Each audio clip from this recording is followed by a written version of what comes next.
ꯑꯍꯥꯟꯕꯃꯛꯇꯗ ꯃꯤꯔꯦꯜꯒꯤ ꯃꯤꯡꯁꯦꯜ ꯏꯇꯣꯞ ꯑꯁꯤꯒꯤ ꯃꯥꯏꯀꯩꯗꯒꯤ ꯃꯌꯥꯝꯕꯨ ꯕꯤꯀꯥꯁ ꯆꯦꯟꯕꯦꯁꯅ ꯏꯀꯣꯛꯅꯣꯅ ꯇꯔꯥꯝ ꯅꯣꯛꯆꯔꯤ. ꯃꯌꯥꯝꯒꯤ ꯃꯐꯝꯗ ꯈꯨꯗꯣꯜ ꯇꯝꯖꯅꯕꯒꯤꯗꯃꯛꯇ ꯂꯧꯉꯥꯛꯃꯤ ꯍꯥꯏꯔꯤꯕ ꯋꯥꯔꯤ ꯑꯁꯤꯒꯤ 5ꯁꯨꯕ ꯁꯔꯨꯛ ꯑꯗꯨ ꯉꯁꯤ ꯄꯨꯗꯨꯅ ꯂꯥꯛꯆꯔꯤ. ꯋꯥꯔꯤꯁꯤ ꯀꯔꯤ ꯑꯣꯏꯔꯛꯄ ꯀꯔꯤ ꯊꯣꯔꯛꯄ ꯍꯥꯏꯕꯗꯨ ꯍꯧꯖꯤꯛ ꯃꯌꯥꯝ ꯄꯨꯟꯅ ꯇꯥꯃꯤꯟꯅꯔꯒ ꯑꯃꯨꯛ ꯈꯪꯃꯤꯟꯅꯔꯁꯤꯗꯣ. ꯌꯥꯆꯪꯂꯛꯄ ꯃꯇꯝ ꯑꯣꯏꯔꯛꯂꯤ. ꯆꯥꯛꯈꯨꯝ ꯑꯗꯨꯗ ꯁꯗꯟ ꯃꯆꯥ ꯑꯃ ꯊꯥꯔꯔꯦ ꯍꯥꯏꯔꯒ ꯊꯥꯡ ꯁꯪꯒꯥꯏꯗꯨꯃ ꯇꯧꯔꯒ ꯏꯠꯂꯤ ꯃꯆꯤꯜ ꯇꯨꯝꯍꯟꯅꯕꯅꯤ ꯍꯥꯏꯗꯅ ꯌꯥꯏꯁꯅꯥ ꯄꯔꯞ ꯆꯪꯉꯛꯏ. ꯇꯥꯍꯦꯝꯕꯅ ꯇꯧꯕꯤꯔꯤꯕꯗꯨꯕꯨ ꯀꯔꯤꯅꯣ? ꯏꯃꯥꯅ ꯁꯣꯝꯗ ꯃꯊ꯭ꯋꯥꯏ ꯅꯨꯡꯉꯥꯏꯇꯗꯅ ꯃꯆꯤꯜꯗ ꯑꯩꯅ ꯍꯥꯏꯕ ꯐꯥꯎꯕ ꯈꯨꯝꯗꯅ ꯁꯣꯏꯔꯣꯜ ꯐꯥꯔꯣꯜ ꯄꯨꯡꯕꯪꯗ ꯂꯣꯜꯂꯒ ꯂꯩꯔꯤ. ꯇꯥꯍꯦꯝꯕꯅ ꯇꯧꯕꯤꯔꯤꯕꯗꯨꯕꯨ ꯀꯔꯤꯅꯣ ꯍꯥꯏꯕꯅꯤ. ꯌꯥꯏꯁꯅꯥ, ꯋꯥ ꯃꯈꯥ ꯇꯥꯔꯛꯀꯅꯨ. ꯃꯍꯥꯛꯅ ꯌꯨꯝ ꯑꯁꯤꯗꯒꯤ ꯊꯥꯗꯣꯛꯂꯒ ꯆꯠꯁꯤ ꯌꯥꯗ꯭ꯔꯕꯅꯤꯅ ꯑꯩꯈꯣꯏ ꯑꯁꯨꯝꯅ ꯁꯨꯝ ꯂꯩꯒꯗ꯭ꯔꯣ? ꯀꯔꯤꯒꯨꯝꯕ ꯐꯠꯇ ꯅꯨꯡꯗ ꯊꯣꯛꯂꯕꯗꯤ ꯀꯅꯥꯅ ꯗꯥꯏꯇ ꯄꯨꯒꯗꯧꯔꯤꯕꯅꯣ? ꯑꯩꯒꯤꯗꯤ ꯑꯇꯗꯥꯏꯅꯤ. ꯑꯗꯨꯅ ꯆꯥꯛꯈꯨꯝꯗ ꯂꯩꯔꯤꯕ ꯁꯤꯡꯒꯩꯕꯥꯛ ꯑꯁꯤ ꯃꯆꯤꯜ ꯇꯨꯝꯅ ꯏꯠꯂꯔꯦ ꯍꯥꯏꯔꯒꯅꯤ. ꯃꯁꯤꯗ ꯌꯣꯇꯦꯛ ꯊꯥꯡꯇꯦꯛ ꯑꯩꯅ ꯐꯖꯅ ꯀꯤꯁꯤꯜꯂꯒ ꯇꯤꯟꯃꯨ ꯂꯥꯏꯃꯨꯁꯤꯡꯕꯨ ꯉꯥꯛꯊꯣꯛꯅꯕ ꯄꯥꯝꯕꯩ ꯑꯃ ꯊꯤꯒꯗꯧꯔꯤꯕꯅꯤ. ꯑꯩꯉꯣꯟꯗ ꯌꯦꯜꯂꯛꯀꯅꯨ. ꯑꯩꯅ ꯏꯠꯂꯤꯕ ꯎꯁꯤꯁꯨ ꯍꯩꯃꯥꯡ. ꯃꯁꯤꯅꯗꯤ ꯇꯤꯟꯃꯨ ꯂꯥꯏꯃꯨ ꯆꯪꯕꯗꯤ ꯉꯝꯂꯣꯏ ꯍꯥꯏꯕ ꯑꯩꯒꯤ ꯋꯥꯈꯜꯁꯤꯗꯁꯨ ꯊꯥꯖꯕ ꯂꯩ. ꯇꯥꯍꯦꯝꯕ, ꯁꯨꯝꯅ ꯍꯥꯏꯔꯤꯉꯩ ꯃꯃꯥꯗꯨ ꯃꯈꯣꯏꯒꯤ ꯀꯥꯗꯒꯤ ꯐꯥꯛ ꯅꯣꯛꯂꯛꯄꯒꯤ ꯃꯈꯣꯜ ꯇꯥꯏ. ꯏꯠꯂꯝꯂꯤꯕ ꯍꯦꯝꯕ ꯆꯞ ꯂꯦꯞꯄꯤ. ꯌꯥꯏꯁꯅꯥꯗꯤ ꯀꯤꯅ, ꯇꯥꯍꯦꯝꯕ ꯀꯔꯤꯅꯣ? ꯏꯃꯥ ꯁꯦꯜ ꯍꯥꯏꯆꯪꯂꯕ ꯖꯥꯠꯂꯣ? ꯍꯦꯝꯕ ꯄꯥꯏꯔꯤꯕ ꯏꯠꯂꯔꯤꯕ ꯍꯩꯃꯥꯡꯒꯤ ꯁꯤꯡꯒꯩꯕꯥꯛ ꯑꯗꯨ ꯄꯥꯏꯔꯒ ꯆꯪꯉꯛꯂꯤ. ꯎꯔꯔꯤ ꯃꯁꯝꯒ ꯊꯥꯗꯣꯛꯂꯒ ꯃꯃꯥ ꯑꯗꯨꯗꯤ ꯐꯃꯥꯡ ꯑꯗꯨꯗ ꯐꯝꯂꯔꯒ ꯐꯥꯛ ꯅꯣꯛꯂꯒ ꯂꯩ. ꯍꯩꯃꯥꯡꯗꯣ ꯄꯥꯏꯔꯒ ꯃꯃꯥꯒꯤ ꯀꯥꯗꯨꯗ ꯆꯪꯒꯦ ꯇꯧꯕꯒ "ꯆꯪꯉꯛꯀꯅꯨ, ꯅꯪ ꯆꯪꯉꯛꯀꯅꯨ, ꯅꯪ ꯃꯥꯡꯉꯤ, ꯅꯪ ꯆꯪꯉꯛꯀꯅꯨ" ꯍꯥꯏꯗꯅ ꯃꯈꯨꯠꯀꯗꯨ ꯈꯜꯂꯒ ꯇꯧꯔꯛꯂꯤ. ꯐꯤꯕꯝ ꯑꯗꯨꯗ ꯍꯦꯝꯕ ꯀꯔꯤꯅꯣ ꯃꯃꯥꯁꯤꯕꯨ ꯍꯥꯏꯗꯅ ꯈꯪꯗ꯭ꯔꯦ. ꯑꯗꯨꯗꯤ ꯍꯥꯏꯌꯣ, ꯑꯩꯒꯤ ꯑꯄꯣꯛꯀꯤ ꯄꯂꯦꯝꯒꯤ ꯃꯐꯝꯗ ꯅꯪꯅ ꯀꯥꯏꯗꯣꯡꯂꯤꯕ ꯀꯔꯝꯕ ꯇꯤꯟꯃꯨ ꯂꯥꯏꯃꯨ ꯐꯠꯇꯕꯅꯣ? ꯍꯥꯏꯌꯨ, ꯅꯪ ꯍꯥꯏꯌꯨ. ꯅꯠꯇ꯭ꯔꯕꯗꯤ ꯄꯥꯏꯔꯤꯕ ꯑꯩꯒꯤ ꯍꯩꯃꯥꯡ ꯄꯥꯝꯕꯤ ꯑꯁꯤꯅ ꯅꯍꯥꯛꯄꯨ ꯑꯩꯅ ꯁꯣꯏꯗꯅ ꯊꯤꯟꯒꯅꯤ. ꯀꯔꯤ ꯍꯥꯏꯕ ꯇꯝꯕ ꯑꯣꯏꯕ? ꯏꯪꯈꯣꯜꯁꯤꯕꯨ ꯀꯣꯜꯂꯔꯤꯕꯤ ꯅꯃꯥ ꯑꯩꯉꯣꯟꯗ ꯅꯪꯅ ꯑꯗꯨꯝꯅ ꯍꯥꯏꯕ. ꯀꯔꯤ? ꯏꯪꯈꯣꯜꯁꯤꯕꯨ ꯀꯣꯜꯂꯤꯕꯤ ꯂꯥꯏꯔꯦꯝꯕꯤ? ꯃꯥꯅꯤ, ꯅꯈꯣꯏꯒꯤ ꯏꯪꯈꯣꯜ ꯁꯥꯈꯣꯏ ꯅꯨꯡ ꯑꯁꯤꯕꯨ ꯀꯣꯜꯂꯔꯤꯕ ꯂꯥꯏꯔꯦꯝꯕꯤꯅꯤ ꯑꯩ. ꯑꯩꯍꯥꯛꯄꯨ ꯈꯪꯗꯕ꯭ꯔꯅꯦ ꯅꯍꯥꯛꯄꯨ? ꯅꯃꯥ ꯏꯔꯩꯃ ꯑꯩꯍꯥꯛꯄꯨ ꯈꯪꯗꯕ꯭ꯔꯅꯦ? ꯍꯥꯏꯗꯅ ꯍꯥꯏꯔꯛꯂꯤ. ꯇꯨ ꯈꯪꯁꯨꯡꯁꯨꯡ ꯃꯔꯨ ꯂꯨꯞꯊꯅ ꯄꯥꯏꯔꯝꯂꯤꯕ ꯍꯩꯃꯥꯡ ꯆꯩꯒꯗꯨ ꯂꯪꯊꯣꯛꯈ꯭ꯔꯒ ꯈꯨꯔꯨꯝꯂꯤ. ꯌꯥꯏꯁꯅꯥꯁꯨ ꯃꯉꯥꯏꯔꯦ. ꯏꯃꯥ, ꯅꯆꯥꯅꯁꯨ ꯑꯣꯏꯕ ꯑꯩꯈꯣꯏꯅ ꯈꯪꯗꯗꯅ ꯂꯪꯖꯈꯤꯕ ꯄꯨꯝꯅꯃꯛ ꯉꯥꯛꯄꯤꯌꯨ. ꯍꯥꯏꯕꯤꯔꯣ ꯏꯃꯥ, ꯅꯆꯥ ꯑꯩꯈꯣꯏ ꯄꯪꯂꯕ ꯑꯩꯈꯣꯏꯅ ꯀꯔꯤ ꯇꯧꯖꯧ ꯍꯥꯏꯕꯅꯣ? ꯑꯩꯈꯣꯏ ꯄꯨꯝꯅꯃꯛ ꯇꯧꯖꯈꯤ. ꯐꯔꯤ ꯏꯃꯣꯝ ꯑꯣꯏꯔꯤꯕ ꯑꯅꯤꯃꯛ ꯍꯥꯏꯔꯣ ꯇꯥꯔꯒꯦ. ꯅꯃꯥ ꯑꯩꯅ ꯏꯪꯈꯣꯜ ꯁꯥꯒꯣꯏ ꯅꯨꯡ ꯑꯁꯤꯗ ꯂꯩꯗꯨꯅ ꯏꯉꯥꯛ ꯊꯣꯛꯅ ꯉꯥꯛꯊꯣꯛꯄ ꯉꯝꯕ ꯃꯈꯩꯗꯤ ꯉꯥꯛꯊꯣꯛꯏ, ꯏꯀꯟ ꯊꯣꯛꯅ ꯀꯟꯊꯣꯛꯄ ꯉꯝꯕ ꯃꯈꯩꯗꯤ ꯀꯟꯊꯣꯛꯏ. ꯃꯗꯨꯗꯕꯨ ꯑꯩꯅ ꯅꯈꯣꯏꯕꯨ ꯑꯗꯨꯃꯛ ꯉꯥꯛꯂꯒ ꯊꯝꯕꯗꯤ ꯉꯝꯂꯔꯣꯏ. ꯑꯩꯒꯤꯁꯨ ꯄꯥꯝꯕꯩ ꯑꯃ ꯍꯥꯏꯕꯗꯣ ꯌꯦꯡꯂꯛꯄꯗ ꯌꯨꯝꯁꯤꯒꯤ ꯑꯍꯜ ꯑꯣꯏꯔꯤꯕ ꯅꯃꯥ ꯑꯁꯤꯗ ꯑꯩꯅ ꯀꯥꯏꯗꯣꯡꯗꯨꯅ ꯇꯣꯡꯂꯔꯒ ꯑꯔꯣꯏꯕ ꯑꯣꯏꯅ ꯅꯈꯣꯏꯗ ꯌꯋꯥ ꯄꯣꯛꯁꯥꯔꯝꯒꯦ ꯍꯥꯏꯗꯅ ꯅꯃꯥ ꯑꯩꯅ ꯅꯈꯣꯏꯕꯨ ꯈꯪꯍꯟꯕꯅꯤ. ꯏꯃꯥ, ꯅꯁꯨ ꯅꯆꯥ ꯑꯣꯏꯕ ꯑꯩꯈꯣꯏ ꯑꯄꯪꯕꯕꯨ ꯊꯥꯗꯣꯛꯂꯒ ꯆꯠꯄꯤꯈꯤꯅꯨ. ꯏꯃꯥꯅ ꯊꯥꯗꯣꯛꯂꯒ ꯆꯠꯂꯕꯗꯤ ꯑꯩꯈꯣꯏꯗꯤ ꯀꯔꯝ ꯂꯩꯍꯧꯒꯅꯤ? ꯍꯥꯏꯔꯒ ꯀꯞꯂꯒ ꯈꯣꯏꯔꯝꯂꯤꯗꯨ ꯍꯦꯝꯕ. ꯃꯃꯥꯒꯤ ꯃꯐꯝꯗ ꯆꯪꯂꯔꯕꯤ ꯏꯔꯩꯃ ꯏꯃꯥꯅ ꯍꯥꯏꯔꯒꯦ ꯇꯥꯔꯣ ꯇꯥꯏꯕꯪ ꯑꯣꯏꯕ.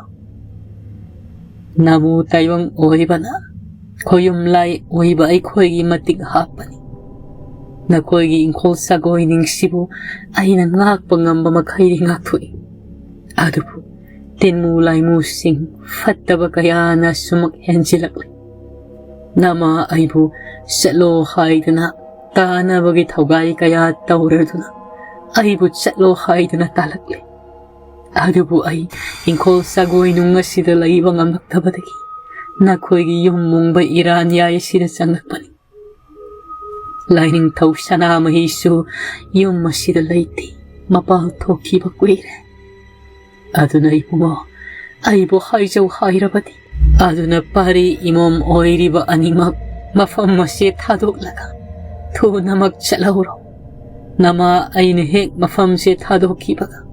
Nakoida kari tuhlakkani kari taurakani ahigi imitsina yengbang ngamloy ipari imom animag hairaga tengtha na oin o kungay kablakledo imahiray mo tonglabi mama tabasi yais na aso bakit pa na masado tagtang nikli madama sida yung masigi ako ibada tarakli ba sabtra kaya aso makoy taba fanglakli makha tarakli ray maimana Nahakilay kidraba na puwado na nama sige makong marasi na ingkola sidigi tangtok pangamda na ba maruyo na potsem tarang maru pangkri karigo manamasim mafamasidagi nampudo na koy na pudo na chatkrabadi namahis hoyda na namasay punsi singze loyra na asiba haibado oygani aduna Namagi maray bakti masana lepjana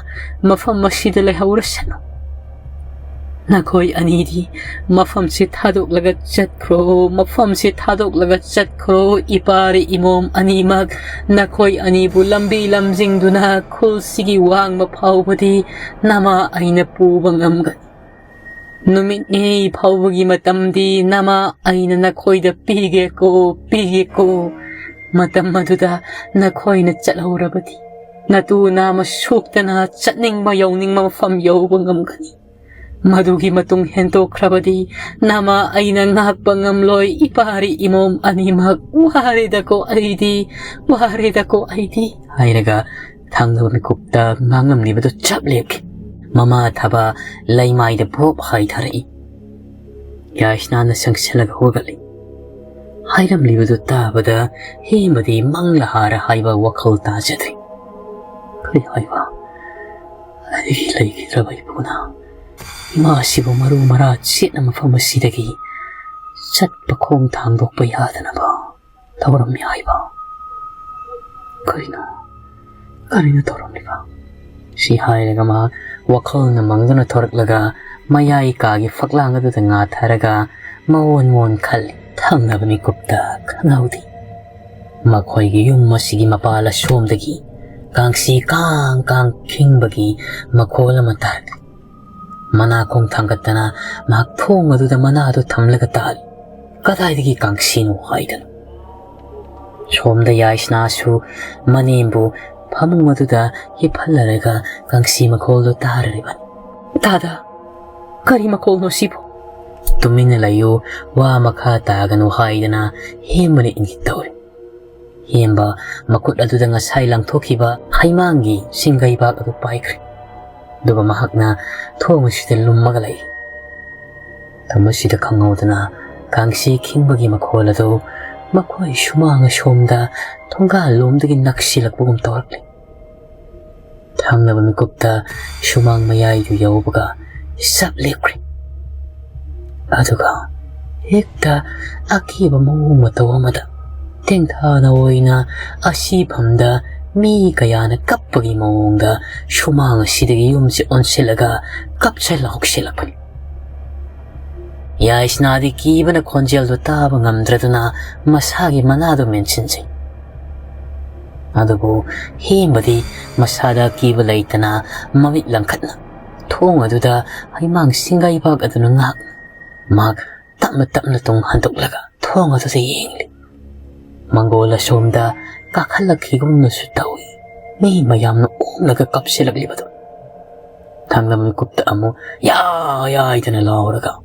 Thong si pawo di ting mangamda na loy na maghantong ngakri. Ado ka angapan. Laikay miyam siyang dana maralay na ba kanagumba amagiyong tugayan kay bagi maungda yung masigi ako'y ba faklang tongnaw na siyang na bob hay wala nga ka tasila pa kaw sila pa kung ngay daw sila prap hiya masilak li hay raga maning tungo dudasu singay ba kaya adar ngaksel tongnaw sing sumahak na seksin na poro holdo hana digihin na hajali ꯂꯩꯔꯤꯕ ꯌꯣꯄꯤꯁꯤꯡꯅ ꯂꯧ ꯂꯧꯗꯅ ꯊꯣꯡꯅꯥꯎꯗ ꯂꯣꯏꯅꯃꯛ ꯊꯥꯞꯆꯤꯟꯈ꯭ꯔꯦ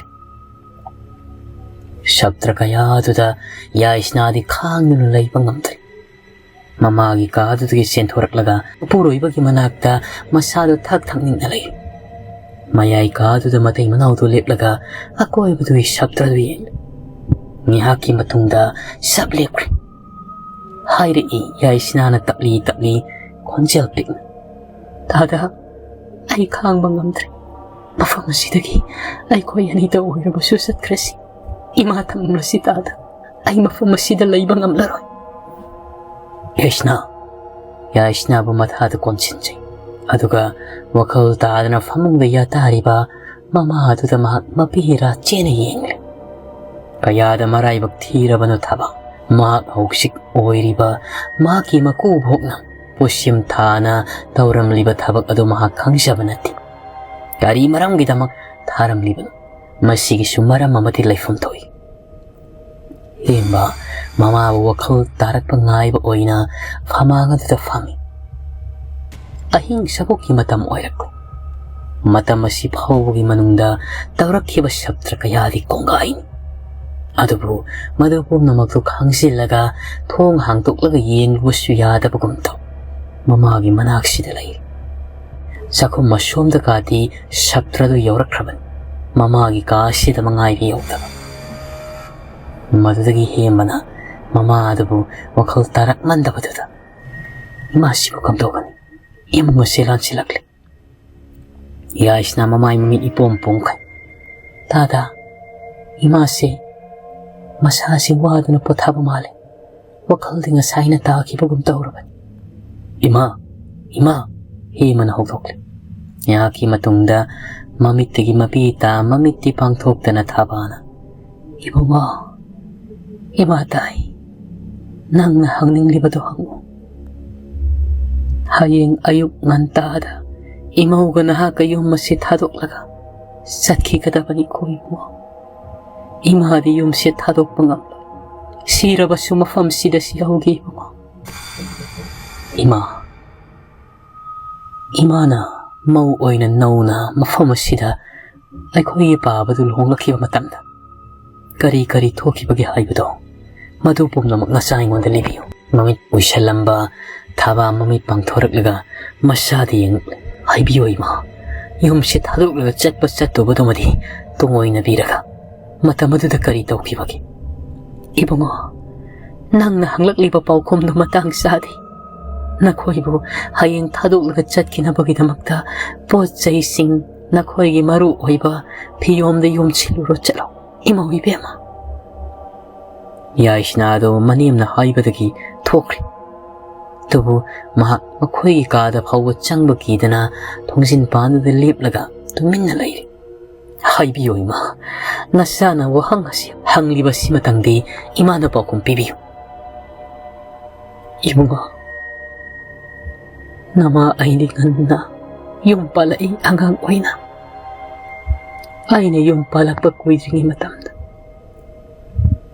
ꯌꯥꯝꯅ ꯇꯝꯊꯤꯔꯕ ꯅꯨꯡꯉꯥꯏꯇꯕ ꯊꯧꯗꯣꯛ ꯀꯌꯥ ꯊꯣꯛꯈꯤ ꯑꯉꯥꯡ ꯑꯣꯏꯅ ꯌꯨꯝ ꯄꯥꯜꯂꯛꯄꯅꯤꯅ ꯏꯄꯥꯝꯗꯁꯨ ꯇꯣꯏꯅ ꯆꯠꯅꯤꯡꯈꯤ ꯁꯤꯗꯁꯨ ꯅꯠꯇꯅ ꯅꯄꯨ ꯂꯩꯈꯤꯗꯕꯗꯣ ꯂꯥꯏ ꯇꯤꯟ ꯁꯥꯟꯅꯕꯗ ꯌꯛ ꯂꯥꯎꯕ ꯃꯤꯑꯣꯏꯅꯤ ꯃꯥꯅ ꯑꯩꯒꯤ ꯏꯐꯝꯗ ꯆꯥꯡꯌꯦꯡ ꯀꯌꯥ ꯊꯥꯈꯤ ꯅꯄꯥꯒ ꯅꯄꯨꯒ ꯇꯠꯇꯅꯁꯨ ꯈꯠꯅꯈꯤ ꯃꯗꯨꯗꯒꯤ ꯅꯄꯥꯒ ꯅꯄꯨꯒ ꯈꯠꯅꯈꯤꯕꯗꯨꯗꯒꯤ ꯅꯄꯨꯅ ꯑꯩꯉꯣꯟꯗ ꯑꯃꯨꯛ ꯍꯟꯅ ꯂꯥꯏꯒꯤ ꯆꯥꯡꯌꯦꯡ ꯊꯥꯈꯤꯗꯦ ꯃꯗꯨꯗꯒꯤ ꯑꯩꯁꯨ ꯏꯄꯥꯝꯗ ꯑꯃꯨꯛ ꯍꯟꯅ ꯈꯣꯡꯒꯨꯟ ꯇꯥꯅꯤꯡꯈꯤꯗ꯭ꯔꯦ ꯌꯨꯝꯁꯤꯗꯒꯤ ꯃꯁꯤ ꯁꯨꯡꯂꯦꯡ ꯂꯦꯡꯅꯤꯡꯗꯅ ꯉꯁꯤꯁꯨ ꯂꯩꯔꯤꯕꯁꯤꯅꯤ ꯌꯨꯝꯒꯤ ꯃꯧ ꯍꯥꯏꯕꯁꯤꯗꯤ ꯃꯄꯥꯝꯗ ꯇꯣꯏꯅ ꯆꯠꯂꯒꯗꯤ ꯌꯨꯝ ꯀꯥꯏꯕꯅꯤ ꯃꯄꯥꯝꯒ ꯄꯥꯎ ꯇꯣꯏꯅ ꯐꯥꯎꯅꯔꯕ ꯃꯄꯥꯝꯗ ꯇꯣꯏꯅ ꯆꯠꯂꯒ ꯌꯨꯝꯒꯤ ꯄꯥꯎ ꯇꯝꯂꯕꯗꯤ ꯁꯣꯏꯗꯅ ꯌꯨꯝꯗꯣ ꯍꯤꯒꯥꯏꯋꯥ ꯆꯪꯂꯛꯀꯅꯤ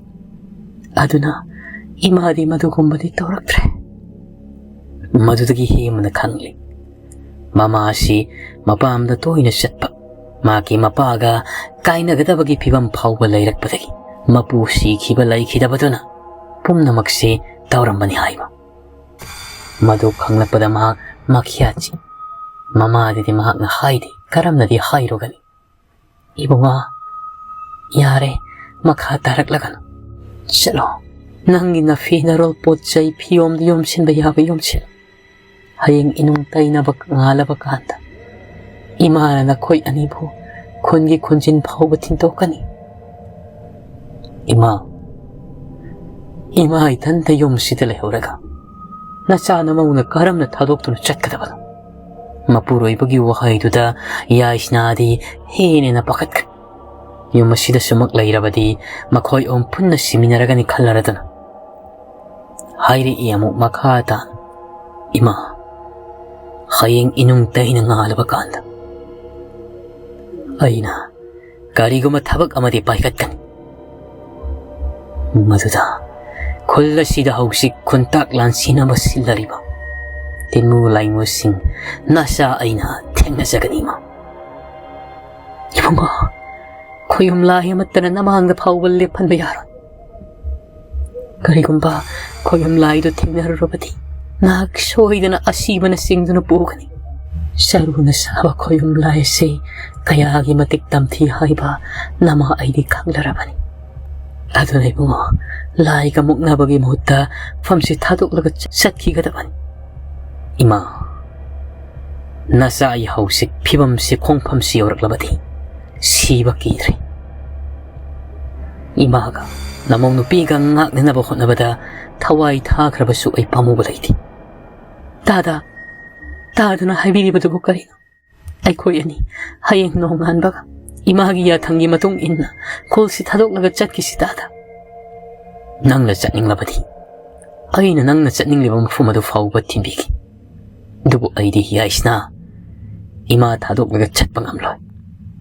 ꯋꯥꯍꯩꯗꯨ ꯇꯥꯕꯗ ꯌꯥꯏꯁꯅꯥꯗꯤ ꯃꯃꯤꯠꯇꯒꯤ ꯃꯄꯤ ꯇꯥꯔꯤ. ꯃꯅꯦꯕꯨ ꯃꯍꯥꯛꯅ ꯅꯨꯡꯁꯤꯗꯕꯗꯤ ꯅꯠꯇꯦ. ꯍꯟꯖꯟ ꯍꯟꯖꯟ ꯍꯥꯏꯕꯅꯤ ꯃꯆꯥꯅꯤꯄꯥꯁꯤꯕꯨ ꯆꯠꯅꯅꯕ. ꯑꯗꯨꯕꯨ ꯃꯍꯥꯛꯀꯨꯝꯕꯅꯤ ꯃꯆꯥꯅꯤꯄꯥꯁꯤꯁꯨ ꯍꯥꯏꯈꯤꯕ ꯉꯥꯡꯈꯤꯕ ꯀꯌꯥ ꯍꯣꯡꯒꯟꯗꯕ. ꯑꯍꯤꯡ ꯑꯗꯨꯃ ꯃꯃꯥ ꯃꯆꯥ ꯃꯈꯣꯏ ꯑꯅꯤꯗꯤ ꯁꯨꯡꯇꯨꯝ ꯇꯨꯝꯗ꯭ꯔꯤ. ꯑꯗꯨꯕꯨ ꯌꯥꯏꯁꯅꯥꯗꯤ ꯍꯟꯗꯛ ꯃꯅꯦꯝ ꯁꯦꯟꯅꯕꯗ ꯇꯨꯝꯗꯕ ꯀꯌꯥ ꯂꯥꯛꯅꯔꯛꯄꯗꯒꯤ ꯃꯁꯥꯗ ꯋꯥꯔꯗꯅ ꯃꯍꯥꯛꯇꯤ ꯈ꯭ꯔꯣꯛ ꯈ꯭ꯔꯣꯛ ꯅꯥꯈꯣꯛꯂꯒ ꯇꯨꯝꯃꯤ. ꯉꯥꯏꯍꯥꯛꯇ ꯐꯥꯎꯕ ꯃꯃꯤꯠ ꯃꯅꯥꯁꯤ ꯎꯏꯁꯟꯕ ꯉꯝꯗꯦ. ꯍꯦꯟꯕꯗꯤ ꯌꯨꯝ ꯑꯁꯤꯒꯤ ꯑꯀꯣꯏꯕꯗ ꯇꯧꯔꯛꯂꯤ. ꯆꯥꯛꯈꯨꯝ ꯑꯗꯨꯗ ꯃꯍꯥꯛ ꯆꯪꯂꯛꯄꯅꯤ. ꯆꯥꯛꯈꯨꯝ ꯑꯗꯨꯗꯗꯤ ꯀꯔꯤꯁꯨ ꯂꯩꯇꯦ. ꯑꯗꯨꯕꯨ ꯆꯥꯛꯈꯨꯝꯒꯤ ꯊꯣꯡ ꯑꯗꯨ ꯃꯌꯥ ꯀꯥꯔꯤ ꯇꯧꯔꯒ ꯂꯩꯔꯝꯂꯤꯕꯗꯨ ꯑꯣꯏ. ꯆꯤꯡꯒꯥꯏꯕꯥꯛꯁꯤꯡ ꯑꯗꯨꯁꯨ ꯉꯥꯛꯂꯤꯕꯅꯤ. ꯆꯥꯛꯈꯨꯝꯒꯤ ꯊꯣꯡꯒꯤ ꯄꯣꯔꯣꯜ ꯑꯗꯨꯗꯤ ꯂꯣꯏꯅ ꯄꯛꯂꯝꯂꯤ. ꯆꯤꯡꯒꯥꯏꯕꯥꯛ ꯑꯗꯨꯅ ꯉꯥꯛꯄꯅ ꯀꯔꯤꯁꯨ ꯁꯕꯥꯛ ꯐꯥꯛꯅ ꯍꯥꯡꯇꯣꯔꯛꯄ ꯉꯝꯗꯕꯒꯤ ꯃꯑꯣꯡ ꯂꯩꯔꯝꯃꯤ. ꯄꯨꯔꯞ ꯆꯪꯁꯤꯜꯂꯤ. ꯘꯦꯠ ꯂꯥꯎꯅ ꯃꯍꯥꯛꯅ ꯅꯝꯕꯅꯤ ꯊꯣꯡ ꯑꯗꯨ. ꯆꯤꯡꯒꯥꯏꯕꯥꯛ ꯑꯗꯨꯅ ꯍꯦꯟꯅ ꯆꯦꯛꯁꯤꯟꯅ ꯉꯥꯛꯂꯤ. ꯃꯗꯨꯗ ꯈꯪꯍꯧꯗꯦ ꯃꯄꯥꯟꯂꯣꯝꯗꯒꯤ ꯗꯣꯝ ꯍꯥꯏꯗꯨꯅ ꯐꯨꯖꯤꯜꯂꯛꯂꯤ ꯊꯣꯝꯖꯤꯜꯂꯛꯂꯤ. ꯁꯔꯨ ꯀꯌꯥꯁꯨ ꯀꯔꯤ ꯇꯧꯔꯔꯕ ꯆꯥꯛꯈꯨꯝꯒꯤ ꯊꯣꯡ ꯑꯗꯨꯗꯒꯤ ꯆꯪꯁꯤꯜꯂꯛꯄꯒꯨꯝ ꯇꯧꯔꯤ. ꯖꯔ ꯏꯟꯁꯤꯜꯂꯛꯄꯒꯨꯝ. ꯈꯪꯍꯧꯗꯦ ꯂꯩꯔꯤꯕ ꯌꯣꯄꯤꯗꯨ ꯇꯧꯔꯒ ꯊꯣꯡꯗ ꯂꯣꯏꯅꯃꯛ ꯆꯤꯡꯒꯥꯏꯕꯥꯛ ꯑꯗꯨꯒ ꯄꯥꯅꯅ ꯐꯨꯖꯤꯟꯈ꯭ꯔꯦ. ꯀꯟꯅ ꯊꯣꯝꯖꯤꯜꯂꯛꯂꯤ. ꯊꯣꯡꯁꯦ ꯄꯨꯂꯞ ꯐꯛꯀꯥꯏꯔꯛꯀꯗꯕꯒꯤ ꯃꯑꯣꯡꯗ. ꯑꯔꯩꯕ ꯄꯣꯠ ꯆꯩ ꯀꯌꯥꯗ ꯅꯨꯄꯤ ꯊꯥꯗꯅ ꯃꯍꯥꯛꯅ ꯉꯛꯁꯤꯜꯂꯤ. ꯑꯗꯨꯒ ꯃꯅꯨꯡꯗ ꯂꯩꯔꯤꯕ ꯆꯔꯨꯁꯤꯡ ꯑꯗꯨꯁꯨ ꯌꯦꯡꯂꯨꯕꯗ ꯑꯉꯛꯄꯅꯤ. ꯃꯔꯦꯡ ꯆꯠꯂꯒ ꯆꯔꯨꯁꯤꯡ ꯑꯗꯨ ꯃꯅꯨꯡꯗꯨꯗ ꯆꯪꯉꯛꯈꯤꯕꯗꯨ ꯄꯨꯂꯞ ꯄꯨꯟꯁꯤꯜꯂꯒ ꯐꯤꯕꯝ ꯑꯃ ꯁꯦꯝꯂꯛꯀꯦꯗꯅ ꯇꯧꯔꯛꯂꯤ. ꯃꯇꯝ ꯑꯗꯨꯗꯒꯤ ꯃꯍꯥꯛ ꯃꯩꯈꯦꯠꯇꯨ ꯇꯧꯔꯒ ꯈꯨꯗꯛꯇ ꯆꯔꯨ ꯑꯗꯨꯕꯨ ꯃꯩ ꯇꯥꯡꯒꯣꯏ ꯇꯥꯅ ꯊꯥꯗꯣꯛꯂꯤ. ꯁꯨꯝꯅ ꯂꯩꯔꯤꯉꯩ ꯆꯦꯔꯛꯇꯅꯤ ꯃꯄꯥꯜ ꯑꯁꯣꯝꯗ ꯈꯥꯡꯅ ꯅꯣꯛꯄꯒꯤ ꯈꯣꯟꯖꯦꯜꯁꯨ ꯇꯥꯔꯤ. ꯈꯣꯟꯖꯦꯜ ꯑꯁꯤ ꯃꯍꯥꯛꯀꯤ ꯅꯥꯞꯄꯗ ꯇꯥꯈꯤꯕꯒꯨꯝ ꯇꯧꯔꯤ. ꯃꯨꯟꯅ ꯇꯥꯁꯤꯜꯂꯨꯕ ꯃꯇꯝꯗ ꯃꯥꯅꯤ, ꯃꯁꯤ ꯀꯨꯟꯖꯕꯤꯒꯤ ꯈꯣꯟꯖꯦꯜꯅꯤ ꯍꯥꯏꯕꯗꯨ ꯈꯪꯂꯤ. ꯋꯥꯍꯩꯗꯤ ꯑꯃꯠꯇ ꯇꯥꯗꯦ. ꯈꯥꯡꯅ ꯅꯣꯛꯂꯔꯤ ꯍꯥꯏꯔꯒ ꯃꯈꯣꯏꯒꯤ ꯌꯨꯝꯁꯤꯗꯒꯤ ꯑꯗꯨꯃꯛ ꯊꯥꯞꯊꯣꯛꯈꯤꯕꯒꯨꯝ ꯇꯧꯏ. ꯂꯩꯔꯤ, ꯍꯨꯔꯥꯟꯕ ꯂꯩꯔꯤꯗꯅ. ꯄ꯭ꯔꯞ ꯆꯪꯉꯒ, ꯏꯃꯥ, ꯀꯨꯟꯖꯕꯤ ꯍꯧꯖꯤꯛ ꯁꯤꯗ꯭ꯔꯤ. ꯀꯨꯟꯖꯕꯤ ꯍꯧꯖꯤꯛ ꯍꯤꯡꯂꯤ. ꯀꯔꯤ ꯍꯥꯏꯕ ꯏꯕꯨꯡꯉꯣ? ꯃꯁꯤ ꯄꯨꯝꯅꯃꯛ ꯀꯨꯟꯖꯕꯤꯅ ꯁꯤꯜꯂꯛꯄ ꯑꯣꯏꯒꯅꯤ. ꯑꯩꯈꯣꯏ ꯈꯨꯜ ꯑꯁꯤꯕꯨ ꯈꯨꯟꯇꯥꯛ ꯂꯥꯟꯁꯤꯟꯅꯅꯕ ꯁꯤꯟꯕꯁꯨ ꯃꯥꯒꯤ ꯈꯨꯠꯅꯤ. ꯑꯗꯨꯅ ꯏꯃꯥ, ꯃꯥꯒꯤ ꯈꯣꯡꯒꯨꯜ ꯂꯤꯗꯕ ꯌꯥꯗꯦ. ꯏꯕꯨꯡꯉꯣ, ꯃꯁꯥꯃꯛꯀꯤ ꯌꯨꯝ ꯃꯩꯅ ꯆꯥꯛꯄꯗꯨꯗ ꯇꯨꯝꯅ ꯁꯤꯈ꯭ꯔꯕ ꯃꯍꯥꯛꯄꯨ ꯅꯠꯇꯦ ꯅꯪꯅ ꯂꯩꯔꯤ ꯁꯤꯗ꯭ꯔꯤ ꯍꯥꯏꯔꯤꯕꯁꯤꯕꯨ ꯀꯔꯤꯗ ꯆꯥꯅꯔꯤꯕꯒꯤꯅꯦ? Ima, ta kunjabido hausik lai. Masi aigi thajabani. Aigi thajabasibu ima namat pigana. Mahak hatlaba matamdada pumnamak kokpa ngamgani. Ibunga, ai nang hairibado wakal tadi. Hayeng wakal tahalagani ima aina. Hayeng soidana wakal tahalagani. Nachai di nongan mangai bada wari. Ibunga, Canada bada wari am tawganu ko. Ima, isa sinumaite, yumdagi hendoki bayaran. Pothabiro ima, nacha sangjagi. Mama ado irenjena pamungoduda kagatri. Aduga pothagri. Matam aduda kangaudan. Mawang thonga shomdagi kuk tilagna. Tabro, imagi bema, thong hangdo o. Konjil adumak yaisnagi mamaton mi magi konjil. Tu kangsyong-syongi. Pothagi na tawram liba tabaso. Yaisnari nungay na tumtagiba na tadi.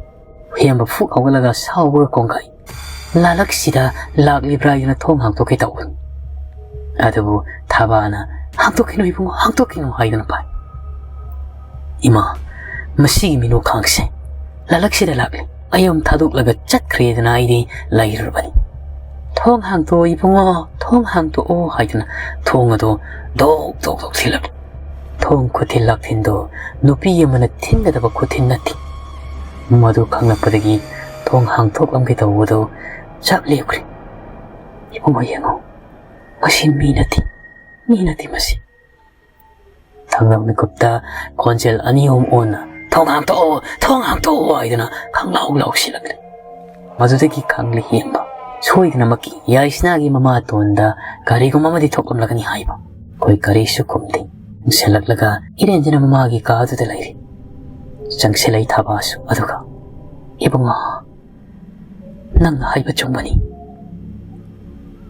Kunjabi hausik hinglamgani ima thaseragli. Aduga ibunga hausiki konjelado. Maugi mamatongi mamagi konjel. Sinatakpadi matonsu asiba haibado oiramlagani. Ima madumangini kalliba.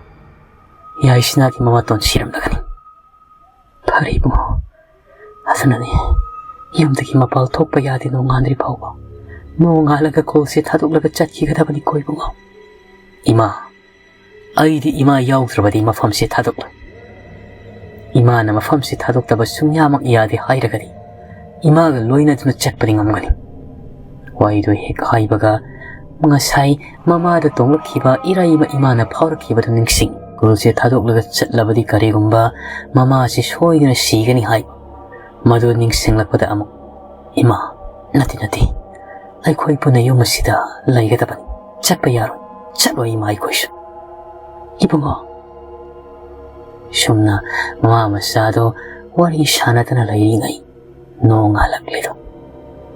Mamli buti tawri. Mahang ni siyemkiba haimang ugi singgay bang matil tumlabadubu takpakal. Aduga yotek tangtik lairiba singado singgay bag adugi matolda kisal. Paipam madudana fina paiba nungay na bagita mag-iyachal. Ima, nung sungal. Ay, tabag ang matawro kiki. Natibo nga, yung naging mapaltok pa yaroy. Ima, karisu tawroy. Ay mo tajabi yung. Namang nubiyasiga seksin na layamo. Ay hau siya magsalaga. Kunjabi kilafam, tum na may taduklubani. Natibo nga, mahang na sayram kiba mitsay. Mahang na siyap tawrong kiba lafumadu paumarum tamangan gikanan. Ima, mihat ba puksil siyang daba. Masagi ng oisya na bakhan ba, kulasibo kontaklan sina na ba sili ba mahak na tao ba sapo. Misaybo, kanana tengbang gada kima. Makilaw may tadugluba na, mapu mahak na tao saan ba suway galing. Ayaw siya magsalaga, may tadugluba. Ibungo, chat kinuhay ba ni? Mama na hay bagayati. Makuta may kita masuloy na ki. Hausiki hay mangi kulay duma yotek tang tikiselab dumupay daga tunghang tuwaga gamgam toki. Ima, tonglo chalo. Hay na lauram. Pambay dilayti masana tawri basibu hay na kalaga lepawri. Masana tongga lek lan ki baga kap na tong da lonchen ki. Ayok mal. Namit ki mangal di thoklaktri ngan di pungan ngalar laira khulak tu di adabu laira khulak sida masida saru sanai ke ya pai dina lairi bata ore panthade ma pungja pungsing hen kini haiba ke matago kunjabi gi lofam lairi badomda thuna mak kum tharakle lofum madu lam noi arang mahang na thenga khiba do masu ningsing adubu kiba yadi haiba sina machil da soladuna adumak sangai hanna tuna gi hengdi saru gi mitam kaya su masi di yung laga lairi bata law ya e som tamna lawri adu da fat kan silakle matamashida phau mana saru kaya aduna makong gi yechan gadabagi tawrakle asimana mitrangni ra sole duga bairali haima gi singai ba aduna padrat kan thalle lawfam asigi maya yokshilak matamda maya kana ma anga ko fangni yengla galai saru sanai kayana uru laiselaga karigumba musin murraba sauraba matum taba posaka makhag lausigi maya ide khillaga manin wang karaga lairamliba nongmadola tia takta sawa usik sina pairi lagna sukhona sawa usik aduna yeng tharakpada uri lawfam dugi fau pambi saru kaya aduna nunglai nungsit kumna laiselari hairaga maya aduda koiselari badu maring sana madugi manakta taibang mioi bang lep libadu basu sawa usik singadro lakna khonglaga usik singda chale thangam kupta matum tariba posak aduda ma yotek thangte kaya pachana siani kisalaraba haimangi singai ba ado chenchalaga chop launa thinman hanjin tili fut haina su changle nawami kupta manung dudagi mika mirau kholgi khonjel kaya su tarakle masamang ingnai pungchong ai pungthen tintale haki matungda matumdo pungkai reri hairaga I kaya na mafam si sandorakle koi kholgi khunja singi asiba haksang oina mahaki mamita ure maraksida yaisnagi mama tungi sakta madusu yauraga lairammi masado thak ni kirakle ako ibadu de yengare kunjabi haidana lau dana naril parabadi thoglau kunjabi haidana tamasida pungan ngalam atiado jara siramu banong puba laisil na kopchangi tamnam kupta maful furit khawdu da marak bana keng kaya aduna puri khawdu da haki o mai khetu da shot laga lairamle tamashida khangaudana asiba haksang kaya ma kya koi bada matum dudagi thorak na tari ba kaya do masado maring sanna hawat pawrakle makop na pairiba haimang mat mai khetu su khet pa yadrabanina pairiba haimang yu seduna padrat haidana kanthal rugi mitam jara ontorakle ma kya koi bada aduga koisilakle thangam kupta makhongi thangbuda laimai su prok long puthakre lairon aduga prek long laitheki kanna law sai tu di makuna pairaga tamashida mukut oi thangbuda ta pairaga lakna singthore wakal khangta dare singlakli budu kananu yenglubada marangta yu thaksilaga lairak khulakta laukhiba khul hongaudaba aldo irmi ibango nang mafam sira ka yoribano law chalasi law haidana law koibadu yengthokubadadi isu kari su lairamdri koibasida sarogi mitam kaya phau marak adudagi jara mareng sangi hawalaklibadu ure aduga law asigi mayai maktadana phau pambi kaya aduna loinamak lonsinarare hairaga karigumba piktak tauba khangpok macha masabagum urakle hojikta makhoi masada yomsilakada aladuna laglo haidana hai adubu lep libani haidana tauri badusu hemba makhong yettu di lepangam draban makhong yettu tekle haibadu halduna khangbadagi halduna oina saubiraga laglo hai yetang mana paiba haimangi utuk aduna padrang haidana kantanna au pabi kayana marong lon silaraga sariba changmasa adudi yengli tamasida lawadu machil hek yawarpaga ahladuna mahakpu laktina inthori lawdudagi adubu thangdaba mikupta aldudi phau pambi aya sarugi mitam singaduna masadu pulak yomsin kiduna jara lofamaduna chingchankri Ibungo, chalo, chalo, thuna chalo, haidana lauri. Adu mamai leiraga, sitlaga chatke tauringa. Karigi aina michela magam chingani. Prikhau tu the marubada, maike to yarami. Ngasai kai maike chot poina uri batudi, maki mamita kak ubo iramle. Maike to fal oktukle hairaga, maike machak anihum lonraga kietlaga, faumar adu telang shinki.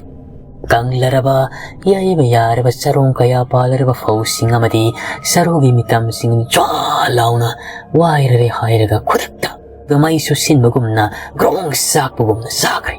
Lawas sige mafong kuding magta, mit na kupada sandokiban. Nang nakupta, makong sikli, masyado soro sing na tung halak. Lawa masisin batong na, may nasakri ba do urak. Madadagi, kamdawi mifata, na kilafam hausik ay na may natum na tadog leda na, kamdawi mifata, ay na kan na makawbong na laurari. Siya na makong sikli, mayong may kaitam na lagli. Magisay do na say ngak say suoy rin hayraga. Mayom yora ko matamda, maki mamay biya mataba, sure kok ting na, lak na ragalay na miyay sinakap-kaptan. Say ngak do ngak agad siyan sila. Ima, ay do na say ngak do lang tulaga mamabukol. Tada, imasi masasi kayo mataw kay tada. Tada, imasi masasi kayo nung taw kay. Ima. Mamado bukolaga, hindi nakapli. Mani, maki mamasi, maagno kunjabigi lawfamdo, may tharo badagi. Mamasi wakaw tada na, iigdaw na sorting kat na lang naman. Hojik kunjabigi lawfamdo, tum na may sakra bakana sida. Mamasi, ning sasor aroy bukolamday ki matam oil. Matamatuda, sor kak tin na hayrami. Ibang ko, napahana ay bukawri. Ay salagi. Hayram naga masyado sapting-ting. Mamabuko na kan kapli. Aduga mamit ngang sangang himba. Mapala sumdi yentok na mahausik na wakal dalaglari. Mahaki mapupatra ba may masingda haybado. May masingda hayraba amay pa mo oyam libado. Mahaki mahayamadi lagi pum namag makoyki maning ingkolda pumkibani. Adubo nong mugin na mito konjabi. Mang ahing nong yay da laglari hayraga, lairik sing adubo loy no hogay raga lauki. Luka masil da suswanki. Nasidi. Ibu na haki mahay ay no oyawara kadabani. Ay gilawfam dagi nga pay hayda na ay nasayro bagida magda. Makoy na ay gilawfam mo mahinatum na tadam. Madugi ay gimitta, mayri magpuo na milo bilang takiba, liyam na matataroy kungi kunjana ko ipom naman. Ay gilawfam dagi nga tapado na, lutom tran kunjana ko ay mayam na nga sabani. May tadok pa siya na ko ay amat tama na raga tadok pa ni. Ay na nga pabatingi hay bagi ay na udri ngay ahing gimatamda. Wana lok sirak pa, wana ko na sirak pa pao, may natum na sak na rabadag karambalaw ko na kaang nagalay ibang ang galing. Sikti. Kunja miyo yamat talayam na tararoy tom na ay nahalagani. Siya hay na ay ngi matamdo tamahak na. Hemagi mapu sandragi layrik ato. Yoy na hemagi mapu layrik to hurari hayraga. Mahag na layrik to para ga. Sangin kaya thado na tamti ba laitin kaya sanaki. Ado po amat tamaduk ko'y nasatkiti. Loy na namag amay ba kunjo na iray na loy sanki. Mamay tangda, darog ado mamay tangda, laungak mi hayba. Lairik amat tiyang na doon. Mahang na purak kiba doon yawram doon na, madu paraga auray doon sana kiba dagi. Kunjo na pauba, loisin mangamdi. Tararak loisin labasyo, tararak sapongi. Lairik pa iri diba mahak na pauba, loisin mangamda ba dagi. Pum na magmasi na pangtok larikal na, kunjabi na tao kiban. Sida sunat na, bagi mama, bagi tamay doon na. Mafamasidigi tokpa ngamda na ba marufang na potsiyam tauram liba dasu, laigi lairik pumlam liba marik aduda, madugi potsiyam hantok na bawahi kaya yawram ki. Madu pum na maglairik singadu na inabadagi kunjabi na kangira doon na. ꯃꯍꯥꯛꯀꯤ ꯂꯧꯐꯝꯁꯤꯅ ꯃꯥꯡ ꯇꯥꯛꯂꯕꯗ ꯃꯃꯧ ꯊꯕꯥꯒꯤꯁꯨ ꯑꯔꯣꯏꯕ ꯍꯥꯏꯕꯗꯨ ꯑꯣꯏꯔꯁꯅꯨ ꯍꯥꯏꯗꯅ ꯃꯍꯥꯛꯅ ꯂꯧꯐꯝ ꯑꯁꯤꯗ ꯑꯣꯏꯅ ꯊꯕꯥꯒꯤ ꯄꯣꯠꯁꯦꯝ ꯑꯗꯨ ꯎꯁꯤꯟ ꯇꯧꯈꯤꯕꯅꯤ꯫ ꯃꯁꯤꯃꯛꯅ ꯀꯨꯟꯖꯕꯤꯒꯤ ꯂꯧꯐꯝꯗꯨ ꯃꯥꯡꯂꯕ ꯀꯥꯟꯗ ꯊꯕꯥꯒꯤꯁꯨ ꯑꯔꯣꯏꯕ ꯑꯣꯏꯈꯤ꯫ ꯃꯄꯤ ꯇꯥꯅ ꯃꯃꯥꯕꯨ ꯀꯞꯅ ꯃꯍꯥꯛ ꯂꯩ꯫ ꯑꯗꯨꯕꯨ ꯍꯧꯖꯤꯛ ꯍꯪꯕ ꯌꯥꯔꯤꯕ ꯋꯥꯍꯪꯗꯤ ꯂꯧꯐꯝꯗꯨꯗ ꯐꯧ ꯑꯃꯗꯤ ꯆꯔꯨ ꯀꯌꯥꯅ ꯄꯩꯁꯤꯜꯂꯒ ꯂꯣꯟꯁꯤꯜꯂꯔꯒ ꯁꯪ ꯃꯆꯥ ꯃꯥꯟꯕ ꯁꯦꯝꯈꯤꯕꯗꯨꯗ ꯀꯨꯟꯖꯕꯤ ꯂꯩꯈꯤꯕ꯭ꯔꯥ? ꯃꯩꯅ ꯇꯨꯝꯅ ꯆꯥꯈꯤꯕꯗꯨꯗ ꯃꯍꯥꯛ ꯁꯤꯈ꯭ꯔꯕ꯭ꯔꯥ? ꯃꯁꯤꯗꯤ ꯀꯅꯥꯅꯁꯨ ꯈꯪꯈꯤꯗ꯭ꯔꯦ꯫ ꯃꯃꯥꯒꯤ ꯑꯔꯣꯏꯕ ꯃꯊꯧ ꯃꯉꯝ ꯇꯧꯔꯝꯂꯔꯦ ꯍꯥꯏꯔꯒ ꯃꯃꯤꯠꯇ ꯃꯄꯤ ꯇꯥꯅ ꯍꯧꯖꯤꯛꯇꯤ ꯍꯨꯡ ꯑꯁꯤꯛꯄꯗꯨꯒ ꯍꯩꯃꯥꯡꯒꯤ ꯎꯗꯨꯅ ꯆꯩꯁꯨ ꯁꯥꯅ ꯃꯍꯥꯛꯀꯤ ꯂꯣꯏꯅꯕꯤ ꯌꯥꯏꯁꯅꯥꯅ ꯄꯣꯠꯌꯣꯝ ꯊꯥꯌꯣꯝ ꯂꯣꯏꯅꯅ ꯃꯈꯣꯏ ꯑꯅꯤ ꯈꯨꯜꯁꯤꯕꯨ ꯊꯥꯗꯣꯛꯅ ꯆꯠꯈꯤꯔꯝꯃꯤ ꯅꯨꯃꯤꯠ ꯑꯁꯤꯃꯛꯇꯗ꯫ ꯑꯗꯨꯒ ꯍꯧꯖꯤꯛꯇꯤ ꯍꯦꯃꯅ ꯍꯦꯛ ꯆꯠꯈꯤꯕꯗꯒꯤ ꯊꯦꯡꯌꯦꯜ ꯀꯣꯟ ꯈꯨꯜ ꯃꯄꯨꯡ ꯐꯥꯅ ꯇꯥꯛꯂꯥꯟ ꯁꯤꯔꯕ ꯈꯨꯜ ꯑꯃ ꯍꯥꯏꯕꯗꯨ ꯑꯣꯏꯍꯧꯔꯤ꯫ ꯂꯩꯍꯧꯔꯤꯕ ꯌꯨꯝꯊꯣꯡ ꯌꯨꯝꯊꯣꯡꯒꯤ ꯃꯤꯁꯤꯡ ꯑꯗꯨꯁꯨ ꯉꯔꯥꯡ ꯑꯍꯤꯡꯒꯤ ꯅꯨꯃꯤꯠꯇ ꯂꯣꯏꯅꯃꯛ ꯁꯤꯈ꯭ꯔꯕꯅꯤ ꯇꯁꯦꯡꯕꯅꯤ꯫ ꯑꯗꯨꯕꯨ ꯌꯨꯉꯥꯎꯕ ꯅꯤꯄꯥ ꯑꯗꯨ ꯈꯛꯇ ꯌꯨ ꯉꯥꯎꯔꯒ ꯃꯍꯥꯛꯇꯤ ꯉꯥꯎꯔꯤ ꯐꯩꯔꯤ ꯂꯩꯈꯤꯕꯅ ꯍꯤꯡꯈꯤꯕꯅꯤ꯫ ꯅꯣꯡꯉꯥꯜꯂꯛꯄꯗ ꯃꯇꯨ ꯃꯆꯥ ꯁꯤꯔꯝꯕꯗꯨꯗꯒꯤ ꯉꯥꯎꯔꯒ ꯊꯣꯔꯛꯂꯒ ꯀꯨꯟꯖꯕꯤꯒꯤ ꯂꯧꯐꯝꯗ ꯃꯍꯥꯛꯁꯨ ꯁꯤꯖꯔꯒꯦꯗꯅ ꯂꯥꯛꯄꯗ ꯊꯦꯡꯅꯈꯤꯕꯅꯤ ꯍꯦꯝꯕ꯫ ꯃꯍꯥꯛꯃꯛꯁꯨ ꯑꯗꯨꯃꯛ ꯂꯧꯗꯨꯒ ꯄꯨꯟꯅ ꯃꯩ ꯆꯥꯛꯃꯤꯟꯅꯈ꯭ꯔꯦ꯫ ꯃꯇꯥꯡ ꯑꯁꯤꯗ ꯂꯧꯉꯥꯛꯅꯤ ꯋꯥꯔꯤ ꯑꯁꯤ ꯃꯄꯨꯡ ꯐꯥꯅ ꯂꯣꯏꯁꯤꯟꯖꯔꯤ꯫ ꯑꯔꯣꯏꯕ ꯑꯣꯏꯅ ꯕꯤꯀꯥꯁ NBSꯅ ꯃꯌꯥꯝꯕꯨ ꯈꯨꯔꯨꯝꯖꯔꯤ꯫